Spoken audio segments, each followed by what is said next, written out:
नमस्कार दोस्तों, कैसे हैं आप लोग। तो चलिए बड़ी खबर का रुख करते हैं और बड़ी खबर हरियाणा की सियासत से जुड़ी हुई आ रही है। आपको बता दें कि हरियाणा में 5 अक्टूबर को विधानसभा का चुनाव होने वाला है और उससे पहले कांग्रेस और बीजेपी, जो कि हरियाणा में दो प्रमुख पार्टियां हैं और दोनों पार्टियां एक दूसरे के सामने हैं, इन दोनों के घोषणा पत्र सामने आ चुके हैं, मैनिफेस्टो सामने आ चुके हैं और दोनों पार्टियों ने क्या कुछ ऐलान किया है, गरीबों को लेकर के, किसानों को लेकर के, महिलाओं और युवाओं को लेकर के क्या कुछ बातें कही गई हैं और किन बातों के जरिए इन लोगों को, इन वर्गों को लुभाने की कोशिश की गई है, इसे हम समझने की कोशिश करेंगे और कांग्रेस और बीजेपी के घोषणा पत्र की तुलना करेंगे, कंपेयर करेंगे और समझने की कोशिश करेंगे कि किसके घोषणा पत्र में क्या कुछ ऐलान किया गया है और किसका घोषणा पत्र ज्यादा मजबूत और स्ट्रांग निकलकर सामने आता है। तो देखिए, दो प्रमुख पार्टियां हैं, कांग्रेस और बीजेपी, दोनों ही अपनी अपनी जीत के दावे कर रही हैं। हालांकि सर्वे में जो है वो कांग्रेस जो है वो आगे बढ़ती हुई नजर आ रही है। तो देखिए, सबसे पहले महिलाओं की बात करते हैं। तो महिलाओं को लेकर के बीजेपी ने कहा है, बीजेपी के घोषणा पत्र में है कि 2100 यानी 2100 रुपए प्रति माह गरीब जो महिला हैं उन्हें दिया जाएगा।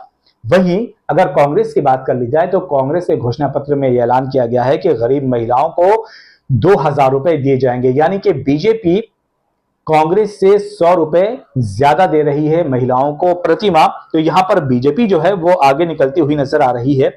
अब किसानों की बात कर लेते हैं। तो किसानों को लेकर के जो बीजेपी का घोषणा पत्र है उसमें यह कहा गया है कि जो 24 फसलों की एमएसपी है, मिनिमम सपोर्ट प्राइस जो है वो जो दी जा रही है वो जारी रहेगी। 24 फसलों पर एमएसपी जारी रहेगी, ये बीजेपी के घोषणा पत्र में है।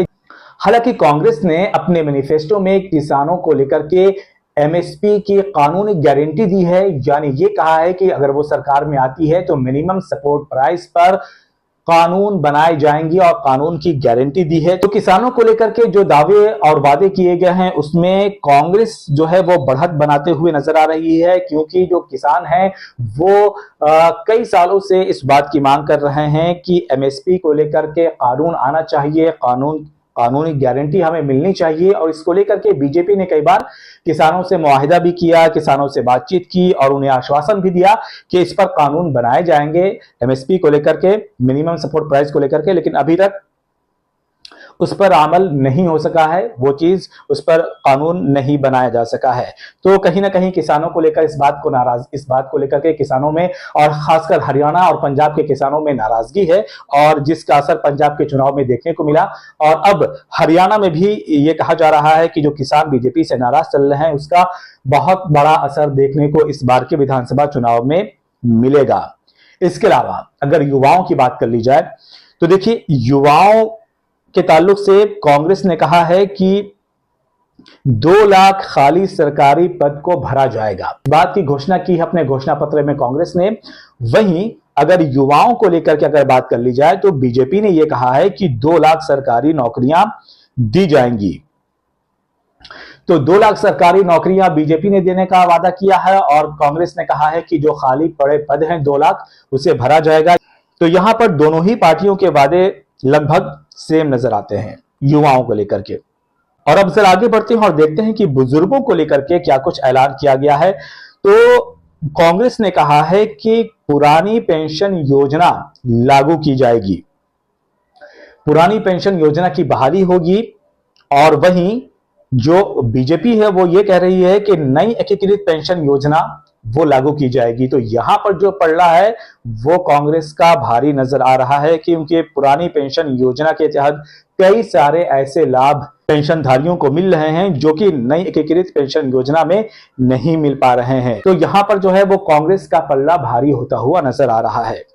उसके बाद देखिए, सेहत को लेकर के हेल्थ सेक्टर में क्या कुछ ऐलान किया गया है वो हम आपको बता दें कि हेल्थ सेक्टर में कांग्रेस की तरफ से ये कहा गया है कि 25 लाख तक का मुफ्त इलाज दिया जाएगा, 25 लाख तक का मुफ्त इलाज दिया जाएगा। वहीं बीजेपी की तरफ से ये कहा गया है कि 10 लाख तक का मुफ्त इलाज दिया जाएगा। तो कांग्रेस जो है उसने ये वादा किया है कि अगर हमारी सरकार हरियाणा में आती है तो 25 लाख तक का मुफ्त इलाज देंगे, यानी कि 15 लाख बीजेपी से ज्यादा कांग्रेस दे रही है इलाज के लिए।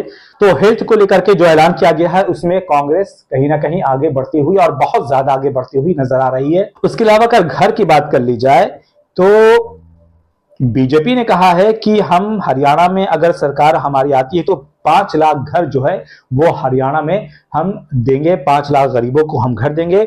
वहीं जो कांग्रेस है वो ये कहती हुई नजर आ रही है अपनी मैनिफेस्टो में कि गरीबों को प्लॉट और घर देंगे। तो देखिए दोनों में अंतर यह है कि बीजेपी जो कह रही है कि वो घर देंगे तो वो एक बिल्डिंग बना लेगी, एक बिल्डिंग के अंदर वो कई मंजिला हो सकती है और वो उस कई मंजिलों में कई घर हो सकते हैं।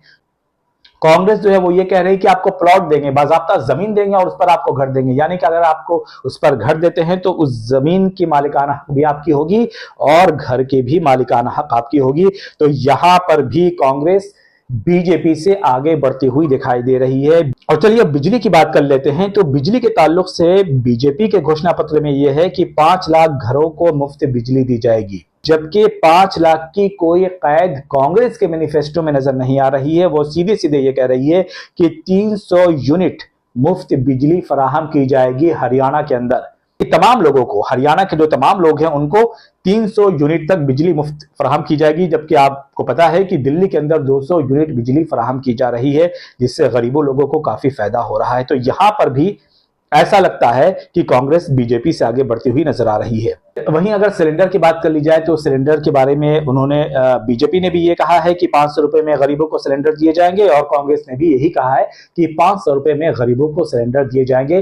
तो घोषणा पत्र में जो दावे और वादे किए गए हैं उनमें कांग्रेस के जो दावे और वादे हैं वो काफी ज्यादा मजबूत नजर आ रहे हैं, स्ट्रांग नजर आ रहे हैं और बीजेपी से कहीं ज्यादा आगे बढ़ती हुई कांग्रेस दिखाई दे रही है। और देखना यह है कि जनता किस घोषणा पत्र पर, किस पार्टी के घोषणा पत्र पर ज्यादा भरोसा जताती है। 5 अक्टूबर को चुनाव होना है और 8 अक्टूबर को चुनाव के नतीजे आएंगे और जब नतीजे आएंगे तो यह बात क्लियर हो जाएगी कि किसके घोषणा को ज्यादा वेट दिया है जनता ने और किसके घोषणा पत्र पर भरोसा किया है। तब तक के लिए हमें इजाजत दीजिए। नमस्कार।